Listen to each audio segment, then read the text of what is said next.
Hola, ¿qué tal?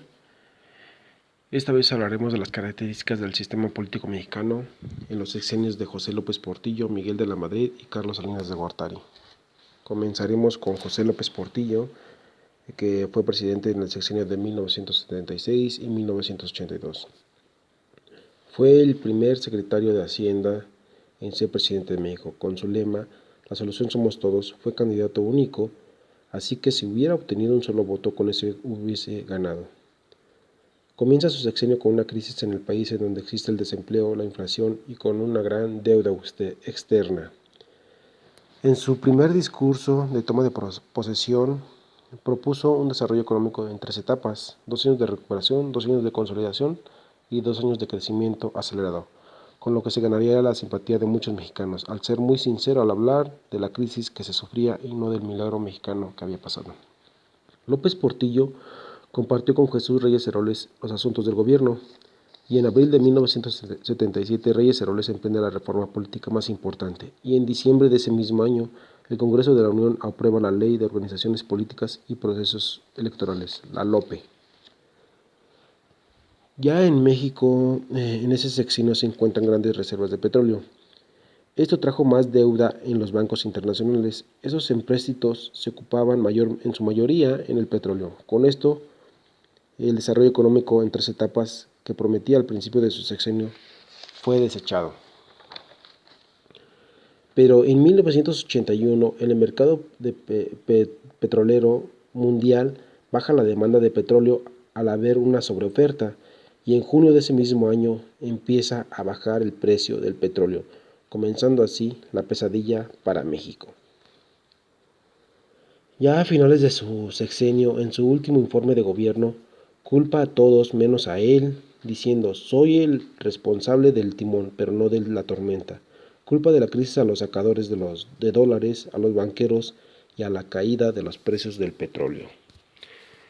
Ya con Miguel de la Madrid, con su lema de renovación moral de la sociedad, llega a la presidencia en el sexenio de 1982-1988. Desde un principio, Miguel de la Madrid prometió no prometer lo imposible. Fue claro en decir que el primer mal a vencer sería la inflación. El 19 de septiembre de 1985, el peor terremoto de la historia de México azota la capital del país, teniendo una reacción lenta por parte del gobierno mexicano, y por si fuera poco, no se acepta ayuda alguna del exterior, y mucho menos proveniente de los Estados Unidos. Otro problema que enfrentó de la Madrid se ocasionó en julio de 1986, cuando se llevarían a cabo las elecciones para gobernador del estado de Chihuahua, Francisco Barrios por parte del PAN y Fernando Gaesa por parte del PRI. La sociedad quería quitar al PRI, incluso hasta la iglesia impartió talleres para la democracia. Sin embargo, ganó el PRI. El PAN comienza un movimiento de resistencia civil. Como consecuencia, 21 intelectuales firman el manifiesto que se publicó en los principales diarios del mundo. Bartlett invita a cenar a algunos de ellos y les dice que es imposible ceder a sus peticiones, ya que una victoria abriría las puertas a los enemigos históricos.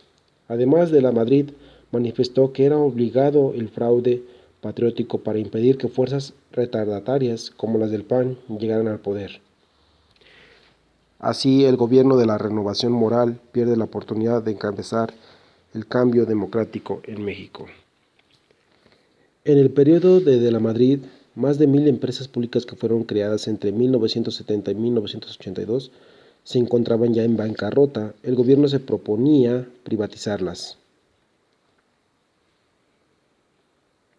Además de la Madrid, ya se había inclinado a favor de la entrada de México al GATT, abriendo las puertas del mercado al comercio exterior.